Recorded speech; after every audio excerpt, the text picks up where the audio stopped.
கண்ணால பார்த்த சாட்சி நான் இருக்கேன். நீ நம்பிதான் ஆகணும். அந்த தாலி அந்த வெண்ணிலா அவ சேலையில தான் முடிஞ்சு வச்சிருக்கா.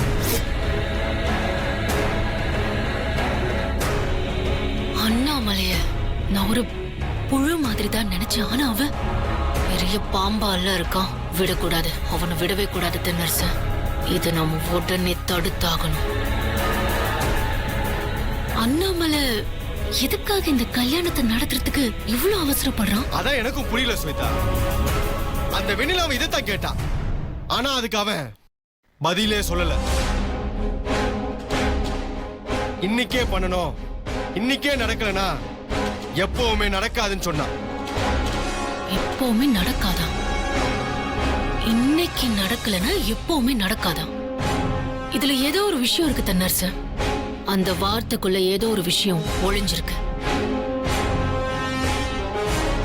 ஒளிஞ்சிருக்கிற விஷயத்தை நாம கண்டுபிடிக்கணும்னா அண்ணாமலை நம்ம கையில கடிச்சா மட்டும்தான் முடியும். அவன் ஏன் இவ்ளோ அவசரமா இந்த கல்யாணத்தை நடத்த நினைக்கிறான்னு அவனை தனியா தூக்கிட்டு வந்து தலையிலிருந்து கால் வரைக்கும் உரிங்க. அவன் சொல்லியே ஆகணும். அந்த மாதிரி பண்ணுங்க. வெண்ணிலாவை என்ன பண்ணணும்னு நானே பாத்துக்கிறேன். அந்த அண்ணாமலை விஷயத்தை நான் பாத்துக்கிறேன் ஸ்வேதா. தென்னரசு, இது எப்பேற்பட்ட பிரச்சனைன்னு உங்களுக்கே தெரிஞ்சிருக்கும். அந்த அண்ணாமலையை எக்காரணத்து கொண்டும் உங்க கையில இருந்து நழுவ விட்டுற கூடாது. ஏற்கனவே அவன் உயிரை எடுக்காம விட்டது எவ்வளோ பெரிய தப்புன்னு நீங்க உணர்ந்திருப்பீங்கன்னு நான் நினைக்கிறேன். அதனால இந்த தடவை மிஸ் பண்ணீங்க, நம்ம கதை அவ்வளவுதான்.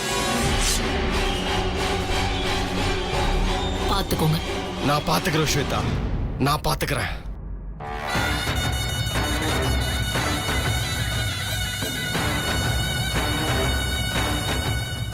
கொஞ்சம் கூட தகுதியே இல்லாத அந்த வெண்ணிலாவை அந்த கால் நட வச்சு அழகு பார்த்தாரு மாமா.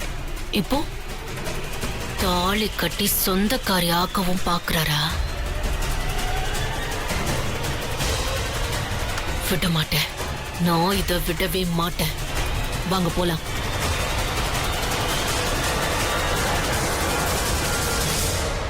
ஓம் சக்தி தாயே போற்றுவோம். ஓம் மகாமாயே போற்றுவோம்.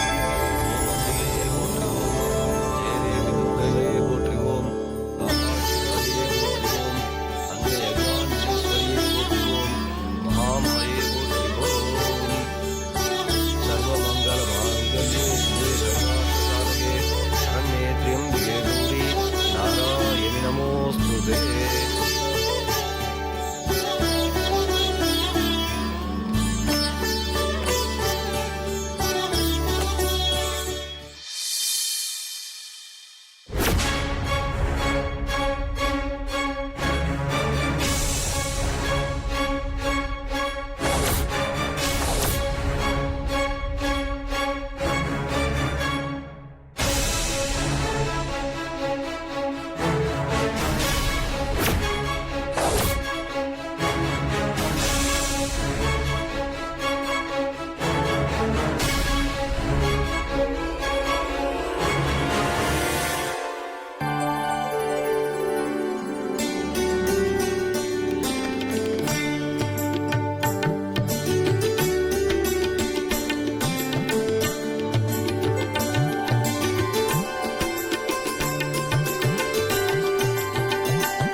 பாருங்கப்பா, சாமி சிலைய பல்லக்குல ஏத்துற நேரம் வந்துருச்சு. அவ்வளவு நகையும் பத்திரமா இருக்கணும். யாரையும் கிட்ட போயிட விட்டுறாதீங்க. இங்க விரதம் இருக்கிற பெண்கள் மட்டும் தான் கிட்ட போகணும். மத்தபடி யார் வந்தாலும் தடுத்து நிறுத்திருங்க. யாருமே போக கூடாது. புரியுதா? புரிஞ்சுதுங்க. சரி.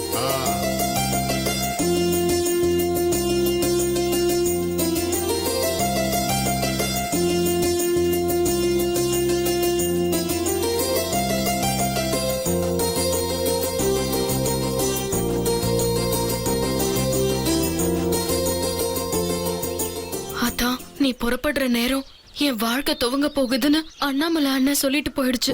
எனக்கு ஒன்னும் புரியல. நான் உன்னதான் முழுசா நம்பி இருக்கேன். என் வாழ்நாள் முழுக்க முத்துமாமா என் கழுத்துல தாலி கட்டுவாரான்னு நான் ஏங்கிட்டு இருக்கேன். அதுக்கு இப்பதான் காலம் கணிஞ்சிருக்கு. இது நல்லபடியா நடக்கணும் ஆத்தா. அங்க பாத்தீங்களா, சத்தியமா அவ இந்த கல்யாணம் கரெக்டா நடக்கணும்னு தான் கும்பிட்டுட்டு இருப்பான். எந்த அம்மன் கிட்ட வேண்டாலும் அதே அம்மன் சிலைய வச்சு அவ கதைய நான் முடிக்கிறேன்.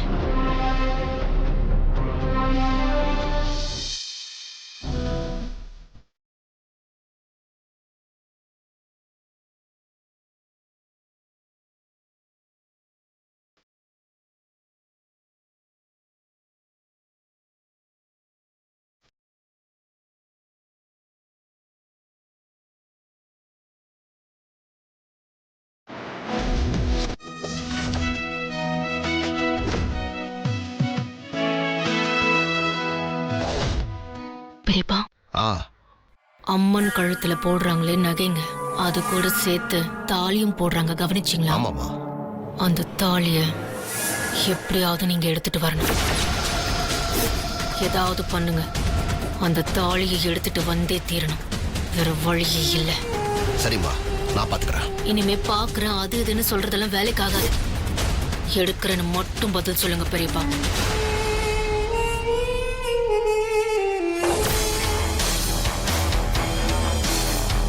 சரி, நான் எடுத்துட்டு வந்துடுறேம்மா.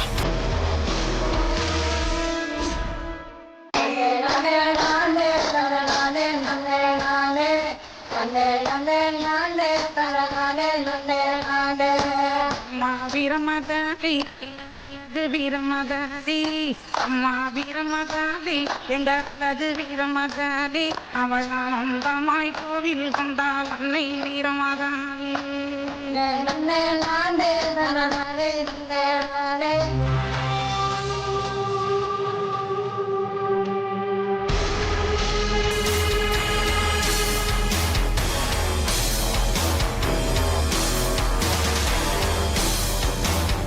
ஐயா, அம்மன் பக்கம் யாரும் போக கூடாதுன்னு ஊர் தலைவரோட உத்தரவு.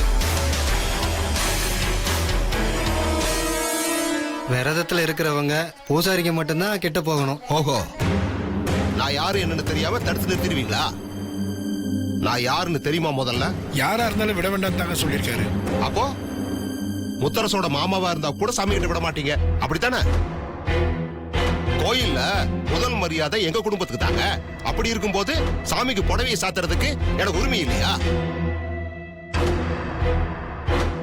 நீங்க இப்படி பேசுறத கேட்கும்போது ரொம்ப சங்கடமா இருக்குங்க. அதுக்கு இல்லைங்க, தலைவர் தான். ஏன்பா, இவர் முத்தரசனோட மாமாப்பா. அது தெரியுதுங்க ஐயா. ஆனா ஊர் தலைவர் என்ன சொன்னாரு? யாரையும் விடக்கூடாதுன்னு சொன்னார்ல, அதனாலதான் யோசிச்சுட்டு இருக்கோம். பரவாயில்ல, விடுங்கப்பா. சரிங்க ஐயா, நீங்க போங்க.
ரொம்ப நன்றிங்க ஐயா. வரேங்க.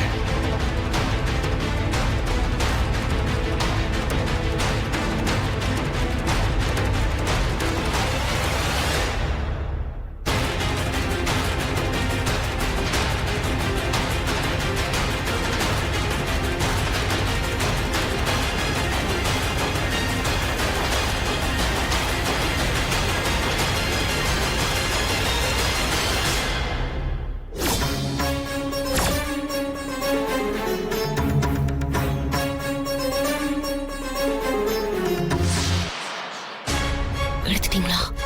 ஸ்வேதா, இந்தா. தாங்க.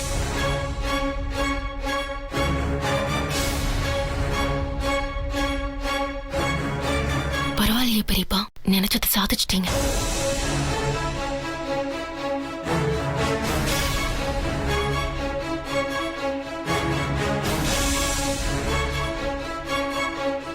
இந்த அம்மனோட தாலி கயிறு தான் வெண்ணிலாவோட தூக்கு கயிறா மாற போகுது.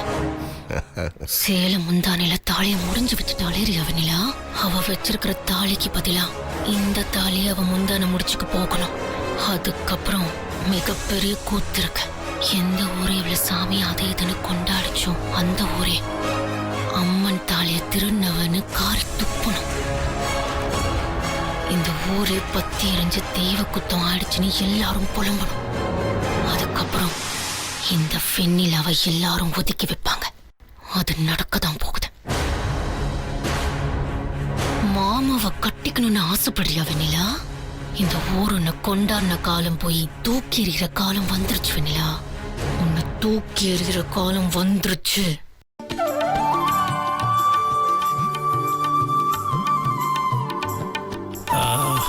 அண்ணா, சாமி ஊர்வலம் எந்த திருவழியா போகணும்னு நீங்களாம் பெரியவங்க பார்த்து ஒரு நல்ல முடிவு எடுங்க.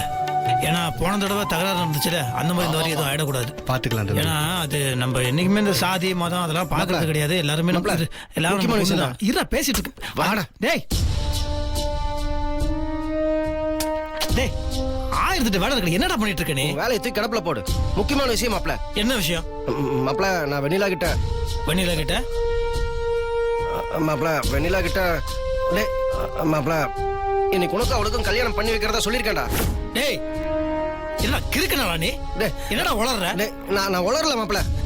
இத பாரு, இன்னைக்கு உனக்கும் வெண்ணிலாவுக்கும் கல்யாணம் நடந்தாகணும், இல்லைன்னா பெரிய பிரச்சனை ஆயிரும் மாப்ள. என்னடா பிரச்சனை ஆகும்? இல்ல எனக்கு முதல்ல ஒரு விஷயம் புரிய மாட்டேங்குது. நான் இதுக்கிட்ட திருட்டு தினமா கல்யாணம் பண்ணணும்? இத பாரு நம்மள, நான் வெண்ணிலாவை தான் கல்யாணம் பண்ணிக்கணும்னு இருந்துச்சுன்னா அது ஊர் அறிய எல்லாருக்கும் தெரிஞ்சுதான் நான் பண்ணுவேன். யாருக்கும் பயந்து ஒளிஞ்சு பண்ண வேண்டிய அவசியம் எனக்கு இல்ல. ஐயோ மாப்ள, நிலைமை புரியாம பேசாதடா. என்னடா நிலைமை? நீதான் பைத்தியக்கார மாதிரி உளறிட்டு இருக்க. சாமி ஊர்வலத்துக்கு நேரம் ஆயிடுச்சுன்னு பேசிட்டு இருந்தா வந்து கல்யாணம் அது இதுன்னு. போடா போய் வேலையை பாரு போ. டேய் மாப்ள,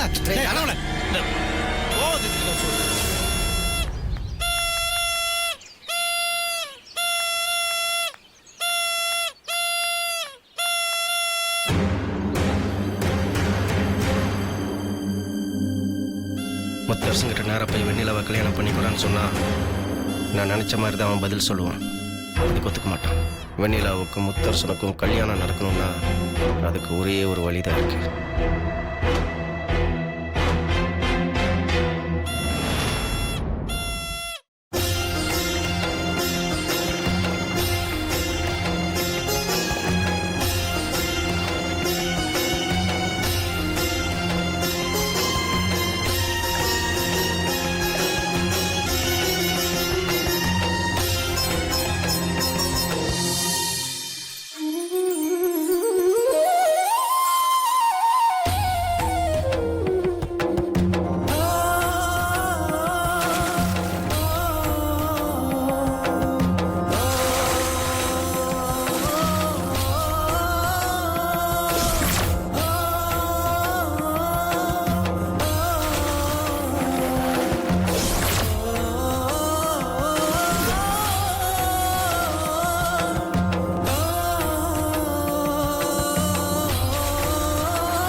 இந்த அண்ணாமலை உங்ககிட்ட ஒரு வேண்டுதலோட வந்திருக்கேன்.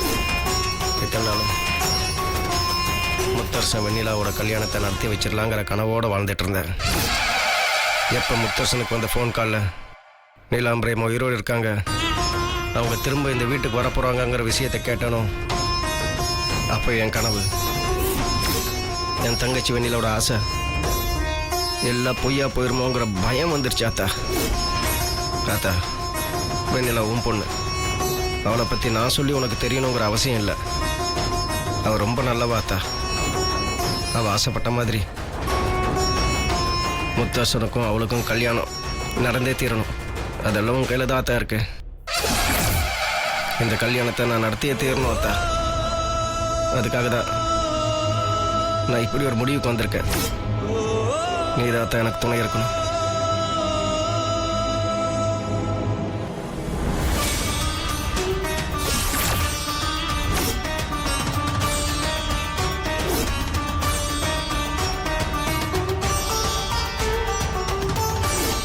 தாத்தா, நான் நேரடியாக முத்தரசங்கிட்ட போய் மாப்பிள்ள வெண்ணிலாவை கல்யாணம் பண்ணிக்கூடான்னு கேட்டா எடுத்தேன் கவுத்தேன் அவன் இந்த கல்யாணத்துக்கு சம்மதிக்க மாட்டான். ஆனால் நான் இந்த விஷத்தை குடிச்சிட்டு மாப்பிள்ள நான் சாவ போகிறேன்டா. சாவருக்கு முன்னாடி உன்னை வெண்ணிலாவை புருஷன் பொண்டாட்டியாக பார்க்கணும் மாப்பிள்ள. இதுதான்டா என் கடைசி ஆசை. அப்போதாண்டா என் ஆத்மா சாந்தி அடையும்னு சொன்னா என் மாப்பிள்ள கண்டிப்பாக கல்யாணத்துக்கு சம்மதிப்பான். வெண்ணிலா கழுத்தில் தாலி கட்டுவான்.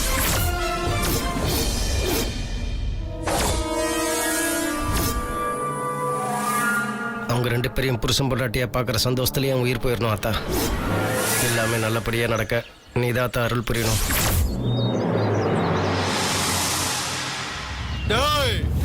என்னடா ஓவரா வேண்டிட்டு இருக்க? இதெல்லாம் நடக்க வாய்ப்பே இல்லைன்னு தெரிஞ்சா வேண்டுன்னு வேண்டிட்டு கிடக்க.